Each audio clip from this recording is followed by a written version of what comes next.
মফস্বল অঞ্চলটার সার্বজনীন পূজা মন্দিরের সাধারণ সম্পাদক এবং এই ওয়ার্ড বিএনপির সভাপতি।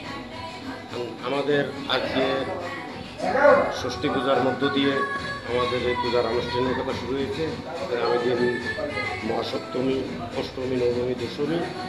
আমাদের দশমীতে হচ্ছে আমাদের এই পূজার বিসর্জন। আর দেশের বর্তমান পরিস্থিতিতে আমাদের আইন শৃঙ্খলা বাহিনীর যে তৎপরতা, এটা খুবই সুন্দর এবং আমাদের এখানে কোনোরকম কোনো সমস্যা নেই। এটা আইন শৃঙ্খলা বাহিনী হোক, রাজনৈতিক ব্যক্তিত্ব হোক, সবাই আমাদের সর্বাত্মক সহযোগিতা করছে। এই জন্য আমরা আশা করি যে অন্যান্য বছরের ন্যায় সুন্দর এবং শান্তিপূর্ণভাবে আমরা এই অনুষ্ঠান সমাপ্তি করতে পারব। আনুষ্ঠানিকতার মাধ্যমে আমাদের পূজা শুরু হয়েছে।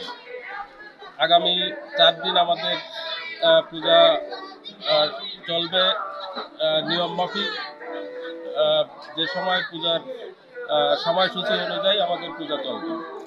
আমাদের অনুষ্ঠান সূচির মধ্যে প্রতিদিন সন্ধ্যায় সাংস্কৃতিক 2 দিন সাংস্কৃতিক অনুষ্ঠান আছে। নবমীর রাত্রে আমাদের এখানে সামাজিক ধর্মীয় যাত্রাপালা আছে। সুদূর পাটকেলকাটা থেকে তাদের এখানে আনা হচ্ছে বাইরের শিল্পী। দশমীর রাত্রে আছে আমাদের বাগেরহাটের শিল্পীবৃন্দ, তাদেরও ধর্মীয় যাত্রাপালা সাংস্কৃতিক।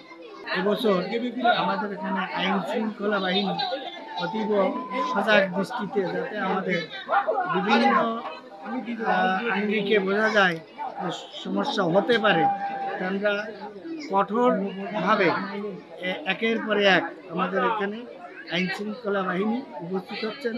নৌবাহিনীর কন্টিনজেন্ট ইকবাল সাহেব একটু আগে এসে গেছেন, আমাদের ওসি সাহেব কয়েকদিন আগে আসেন, আনিসুর রহমান সাহেব, স্থানীয় নেতৃবৃন্দ, দলীয় নেতৃবৃন্দ সবাই আমাদের এখানে সহযোগিতা করছেন।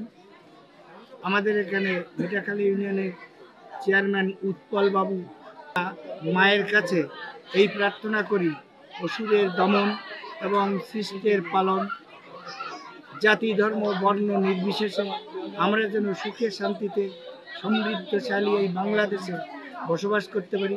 আগামী দিনের যে সমস্ত সমস্যা আমরা দেখছি, এই সমস্যাগুলো যেন মায়ের দয়ায় সব নিষ্পত্তি হয়ে আমরা একটা সুন্দর বাংলাদেশে বাস করতে পারি এবং সুন্দর একটা বাংলাদেশ গড়ে তুলতে পারি।